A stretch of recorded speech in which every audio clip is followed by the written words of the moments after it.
Would you like to pass your next phone interview? You've come to the right place because in today's video, I'm going to share how you can prepare for your next phone interview and pass it. Make sure you watch this video to the end to learn the 5 steps to passing your phone interview. Hi, I'm Jo Randolph and I'm a branding consultant based in London, and I'll help you become an expert and leader in the field you care about most. On this channel, I share everything you need to know about how to get the job you want and get the income that creates the lifestyle you want, in addition to how to being an expert and leader in your field. If you want to watch videos like this, come and join me and subscribe. I post new videos every single week. The fact that you're watching this video tells me that you have a phone interview coming up and you want to make sure that you pass it. But the challenge is you're not quite sure how to pass a phone interview. Well, today I'm going to share how you can pass this phone interview, but first, let's talk about a mistake that you want to avoid that will prevent you from passing the interview. And this mistake is you don't actually understand the purpose of a phone interview. It's understandable. When you have a face-to-face interview, it feels a little bit different. You know who you're speaking to, you kind of usually know what the interview is going to be about, you kind of know what you're supposed to do. But with a phone interview, it's not exactly clear what you are supposed to do in order to pass it. The challenge is that if you don't understand the purpose of a phone interview, then you will actually struggle to do the things that you need to do in order to make sure that you pass it. The reality is that the purpose of a phone interview is to actually screen you and to see whether you are worth interviewing and inviting you to their office. It's really just about, are you someone that's worth inviting in for an interview? So if you actually prepare for your interview knowing that all you need to do is be interesting enough that they want to invite you for an interview, then you'll actually pass that interview. I'm going to share the 5 steps you need to take to make sure that you are someone that is interesting enough for them to invite in for an interview. Now, we don't have enough time to go into depth into all of this, so if you want to get more information on how to pass your interviews in general and get multiple job offers, then I totally invite you to try my free best job offer assessment quiz.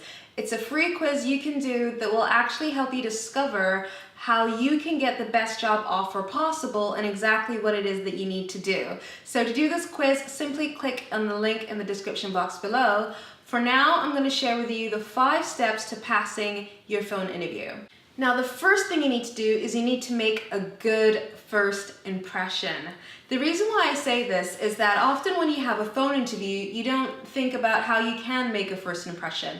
When you're doing a face-to-face interview, you know that you have to wear the right outfit, you have to get your hair done, you have to look good. But when you're doing a phone interview, it's often easy to forget that you actually need to equally make as good a first impression. The only thing they have to go by is your voice. So the question is, how do you make a good impression?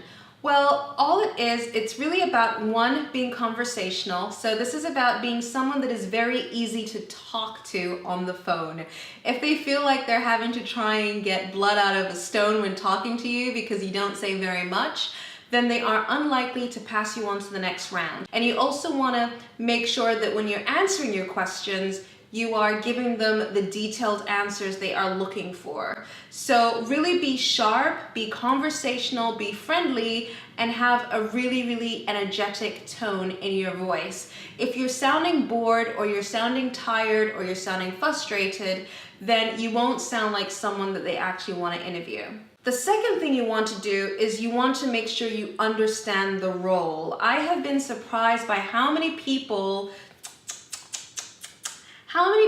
go in for a phone interview and they haven't really understood the role. The problem is if you don't understand the role, or you look like you don't understand the role that you've been applying for, then the person interviewing you will think you're not even worth inviting in for a face-to-face interview because you don't even know what job you applied for.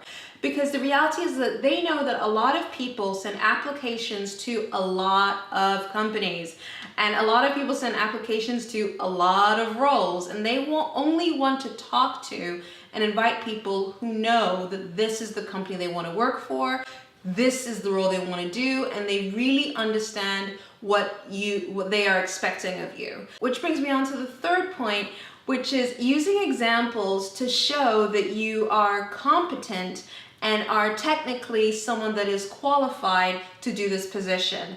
Now, an easy way to do this is to go back to the job description and have a look at each section in the job description and have a look at what types of experience they're looking for, what types of skills they're looking for, and also what kind of results they want you to help them achieve.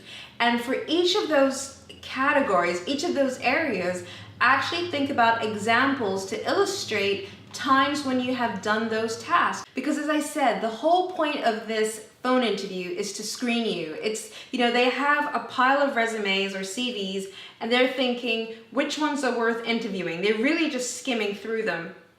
So the best thing to do is to make sure that you are ready for when they say, tell me about a time when you've done this. And the fourth thing you need to do is you need to make sure that your answers to their questions are short and relevant. You really want to make sure that you answer the question that they're asking in a very concise manner. The reason why I say this is because the person that's interviewing you probably has to do lots and lots of phone interviews in a day. And so what they're doing is they're really just trying to get this done and make a decision as to whether you're worth inviting in for an interview or not. Last but not least is to have a question lined up. Often a hiring manager or HR person will ask you, do you have a question? And the answer that you should not give is, no, I think I got everything. I think I know everything. No, don't miss this opportunity. One of the things I always mention in my courses when I'm working with clients is that the best way to pass an interview is to know exactly what the company is looking for, is to know what their goals are, to know what their objectives are, and to know what results they want you to achieve. So if you can ask a question that gives you some insight, something that you don't already know, and helps you learn something that you don't already know, then that means is that you will have some information that will inform the answers that you give in the future. One of the questions that I love to ask is, what are your key objectives for this year? Or what do you think makes it difficult for you to achieve the results right now? Because when you're aware of what makes it challenging for you to do the role, then it means when you're giving your answers in the future, you can actually say, I am aware that one of the challenges your business has is A, B, C, D, E, F, G, and this is my suggestion. This is how I would do this. Or I am aware that you have these goals and I am confident that I can help you achieve these goals. So that's it. There you have it. Those are the 5 steps to passing your interview. Now, if you want to make sure that you get multiple interviews and you want to pass your interview, then I totally recommend you try my Best Job Offer Quiz. It's a fun, free assessment that helps you discover the best job offer you can get and how you can pass your interviews and get multiple job offers. So to try this quiz, simply click on the link in the description box below. Anyways, thank you so much for watching this video. I would love to know what you think. What do you love most about phone interviews? Let me know. Leave a comment in the box below. I know for me, what I love about phone interviews is that I don't have to get dressed, so I can be in my scruffy outfit and I can just be on the phone and get one step closer to a job. I would love to know what you love about doing phone interviews.